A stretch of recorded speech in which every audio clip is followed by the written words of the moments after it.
believe in God our Father. I believe in Christ the Son.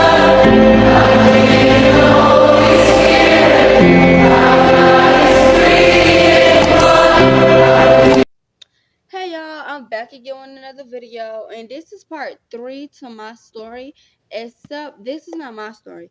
This is everybody's story. But only thing is, like I told y'all in part 2, I'm the only person telling this story because I'm not sure if they are ready to tell this story to the world or whatnot. But I am, and I asked my mama before I did this, and she said that's fine with her. I can do that if I'm ready. And I am, because I want to raise awareness to the things like this. Like, I want people to know like what they should do, what should happen, and all of that stuff. So we're finna go in full detail of every single thing that happened to me on that night when my mama's ex-husband almost killed my entire family. Okay, or at least he attempted to, because God said nope, nope, nope, no, no, no, no, no. Okay, so look, this happened. So there was a knock at the door. Boom. Then my brother went to answer. Mama normally never let us answer the door, but that day she was cooking in the kitchen, and then she was like, my brother wanted to answer, so she told him go ahead. He said he opened the door, and there was a lady out the door with a gun. So he just slammed it on his face, slammed it on her face, and ran and told my mama. Y'all, this whole time this was happening, I was not really paying that much attention because I don't know what I was doing, but I don't remember where I was going. But I was on something and I was not paying attention, so I didn't know. Then we was all sent to our rooms or whatever, and my brother was not telling us what was going on. He just kept on telling us, "Don't worry about it, don't worry about it. Try not to freak us out or whatever." Boom. Then my mama said after that she went outside and was talking to the lady and was like, "What's going on with you? What's going on? Like, why you outside my house with a gun? Blah blah blah. She got kids in here and all this stuff." Then the lady said she was there because my mama's ex-husband owed her $20 and they needed it because they was gonna get put out of their hotel. My mama was yelling at her like, "What you mean he owe you $20? He take y'all back and forth to work. He take y'all back and forth to work." The lady was like, "What you mean he take us back and forth to work? He don't take us to back and forth to work. He come to the house to do drugs." That's how mama found out he was on drugs again. Then after that, mama just gave her the $20. They ended up leaving, and when she came in the house, she didn't say nothing. She didn't say nothing. She just called us out, gave us dinner, and after that, we just went to sleep because she told us to just go lay down and go to sleep. Then she said she was laying in her bed, watching YouTube and reading the comments, and he rolled over. Mama's ex-husband rolled over and started yelling, you cheating, I caught you now, I caught you now, you cheating," because he knew she was gonna leave. Because when we had first moved down there, um, they had already been through that before, and she told him like just come to her, communicate with her, talk to her, and they could work it out together. And he didn't do that. He kept to her, so and started back doing the same things that he was not supposed to be doing, and she did not like it, and he didn't even try to like talk to her and none of that stuff. So then he came, kept cutting on and off, like cutting on and off, like bothering us. Then Mama said after that, she went to write in her journal or whatever, and he came and was like trying to read her journal. And my mama is big on like journals and diarying. That's like something she loved. And nobody, I mean nobody's not allowed to read her journals. That's something between her and her and God alone. So she was like, "No, you can't read my journal. No, you can't read my journal." And he kept trying to read it. But if he went to go make him some noodles and came back and was like, try to let her read it.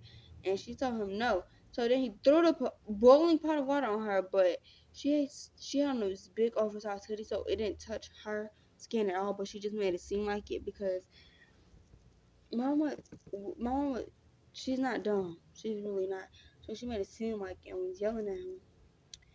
Then, um, she said she slid her journal under the couch when he wasn't looking, and he started grabbing papers and stuff and trying to catch it on fire since she wouldn't let him read the journal. He started trying to catch the house on fire. Then with everybody in it, because he said if she was gonna leave him, then we was all just gonna die together or whatever. Then she spotted my brother and whispered to him to get us up and out to the window. So then that's when my brother came and we went to the window. If y'all want to know what happened in there, y'all gotta go listen to my story.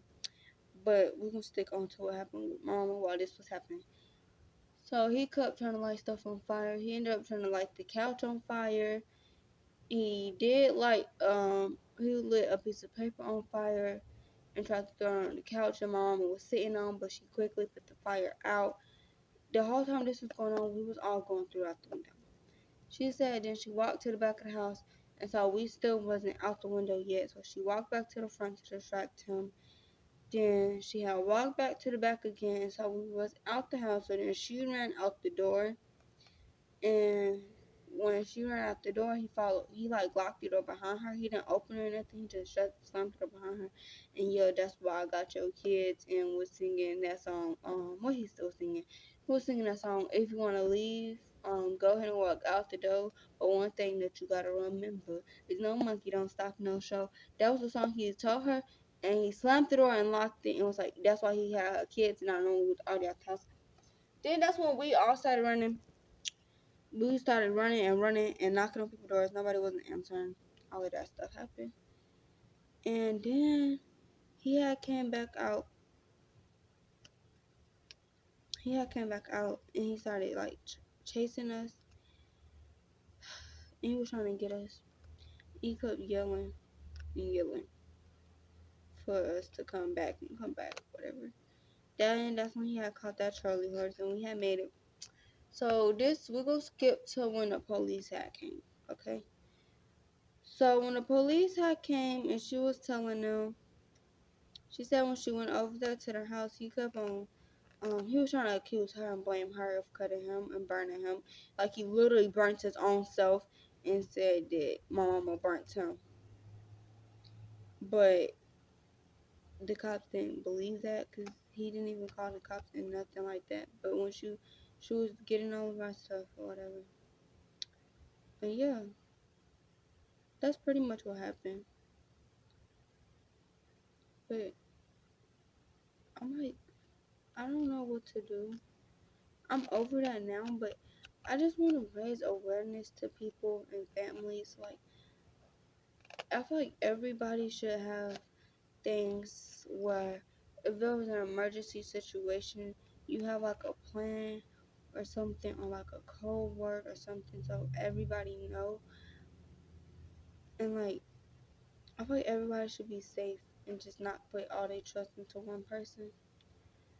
Mama didn't put all her trust into him, but that was her husband, so we never thought like something like that would ever happen. He raised us for 7 or 8 years. When I wasn't talking to my dad, he was there for me.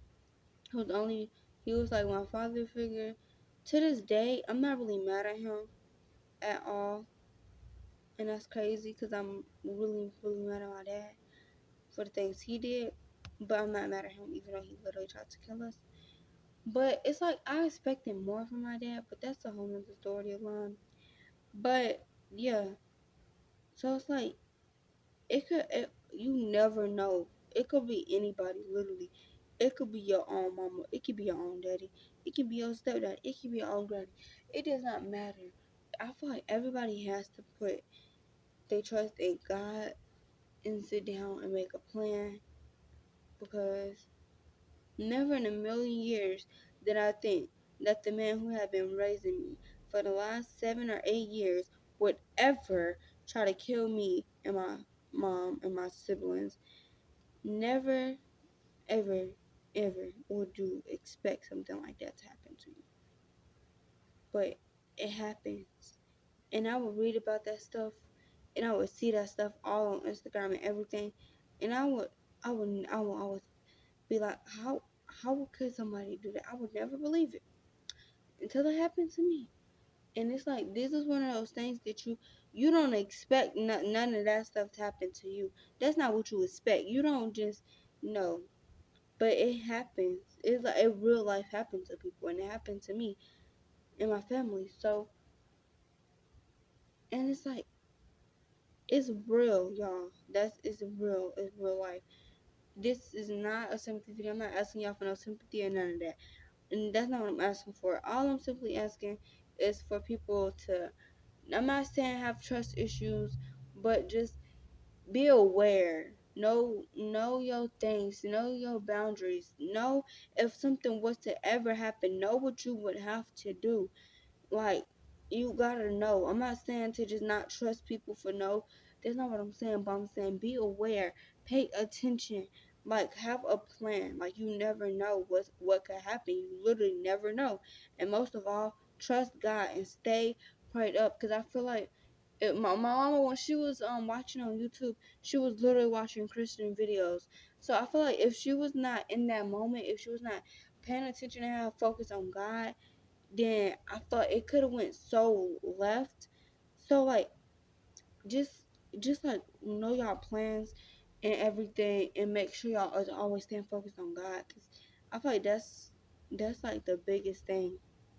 Like, even with the people who helped us, they came straight from God. They was angels, because we knocked on so many doors, like so many doors, and he was the one and only person who answered. Like, yeah. But again, thank y'all for listening. Make sure y'all stay prayed up. Make sure y'all paying attention. Have y'all backup plans and everything. Make sure y'all, it's gonna be good. Make sure your kids know what to do. Make sure everything, even if you don't have kids, even if you're my age, make sure your siblings know what to do. Make sure you know what to do. Make sure. And yes, you can have a plan with, I feel like you should have a plan with your mom and only your mom, and then a plan with your dad and only your dad, and then also a plan with your mom and your dad. And I'm not saying just you, but like the whole family have a plan with just the mom, then the whole family have like a plan just with the dad, and then the whole family plan for everybody. Or even if you don't, not with your mom or dad, and you with your grandma or grandpa, however y'all situations may be, but have like separate plans and plans together. Because it also could go south with your mom, but it also could go south with your dad. You know what I mean? And it also could go south with some random stranger. Also could go south with both of them. You never know. So just have a plan for every scenario. Okay. Okay. But yeah, y'all, I'm gonna see y'all in the next video. Thanks again for watching this video. Yeah, see y'all later. Peace. Oh, don't forget to like and subscribe.